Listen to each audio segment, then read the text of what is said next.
Untuk lagi perkembangan menarik dari Labuan, kita langsung ke Pulau Mutiara, Laut Cina Selatan bersama RJ Jack di sana. Silakan.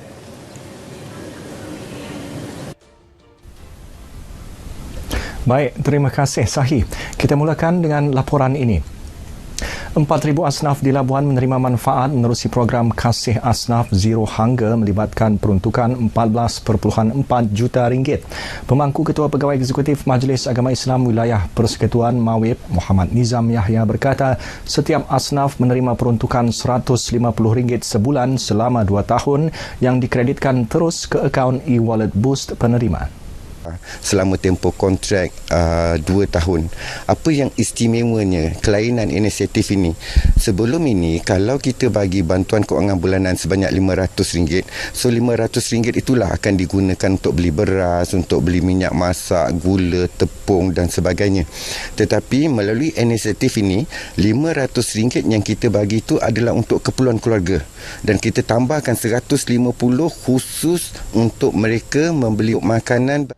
Terdapat 6 pasaraya besar terpilih di Labuan yang menerima penebusan bantuan tersebut.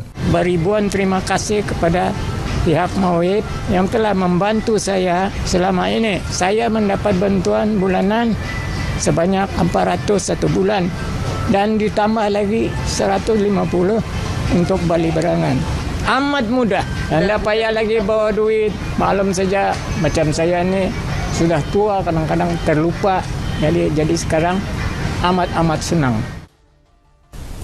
Golongan B40 yang layak diseru menjalani ujian saringan kesihatan secara percuma menerusi skim peduli kesihatan PK B40 untuk pengesanan awal penyakit. Setakat ini di Labuan 4% daripada lebih 12,600 individu yang layak telah mendapatkan saringan tersebut. Ketua Pegawai Eksekutif Protect Health Corporation Sendirian Berhad, Datuk Dr. Anas Alam Faizli memaklumkan terdapat 9 klinik kesihatan kerajaan dan swasta berdaftar menyediakan perkhidmatan saringan kesihatan percuma itu.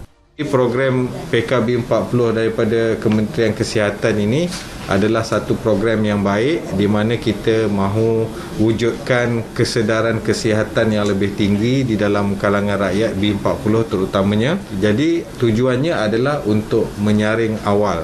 Jika saring awal, kita dapat prevent complication, kita dapat selamatkan nyawa. Saya pun banyak-banyak terima kasihlah, bersyukur pada Allah yang dapat bantuan macam ini kan.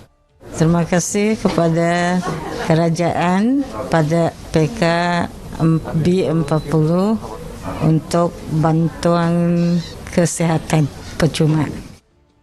Perasaan tu gembira, terharu, terima kasih dengan kerajaan lah sebab bagi free kan untuk medical check up. Sebab kalau untuk medical check up ni dah semua orang juga mampu sebab mau kena bayar mahal juga kan. Tapi Alhamdulillah lah hari ni kita kena bagi free at least.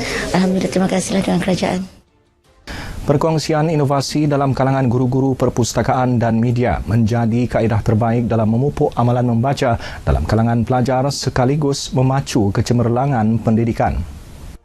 Jelas Timbalan Pengarah Bahagian Sumber Pengintegrasian Teknologi Pendidikan Kementerian Pendidikan KPM Paridon Sahid, lebih ramai guru yang inovatif dan kreatif diperlukan dalam sistem pendidikan bagi menampung gaya pembelajaran yang moden dan dinamik. Pada masa sama membuka peluang baharu kepada guru meneroka aspek pendidikan digital secara lebih meluas sebagai langkah melahirkan generasi fasih digital menerusi dasar pendidikan digital negara. Beliau berucap merasmikan Majlis Apresiasi Seminar Inovasi Pusat Sumber Sekolah Peringkat Kebangsaan 2022 bertemakan inovasi dan kreativiti pemacu pengurusan pusat sumber sekolah berkualiti di Labuan.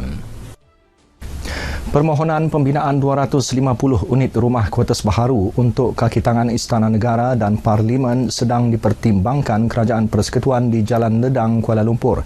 Demikian menurut Timbalan Ketua Setiausaha Pengurusan Jabatan Perdana Menteri JPM, Datuk Muhammad Ismail. Dalam pada itu, beliau berkata pengurusan bangunan kuartus kerajaan persekutuan di bawah seliaan bahagian pengurusan hartanah BPH JPM akan terus diperkasa bagi memastikan persekitaran yang kondusif kepada komuniti kuartus. Kita sentiasa merancang untuk menambahkan pembangunan kuartus-kuartus baru di seluruh Malaysia. InsyaAllah benda itu akan mengurangkan isu tempoh menunggu yang agak panjang, dan juga kota-kota yang menghadapi masalah dari segi kerosakan. Kita bertindak segeralah bersama dengan JKR dan PJH untuk menyelesaikan segera rumah-rumah yang mengalami kerosakan tersebut. Paparan itu mengakhiri lintas langsung dari Labuan. Kembali bersama-sama Sahi di Angkasa Puri untuk laporan seterusnya. Sahi, teruskan. Terima kasih, Harjay.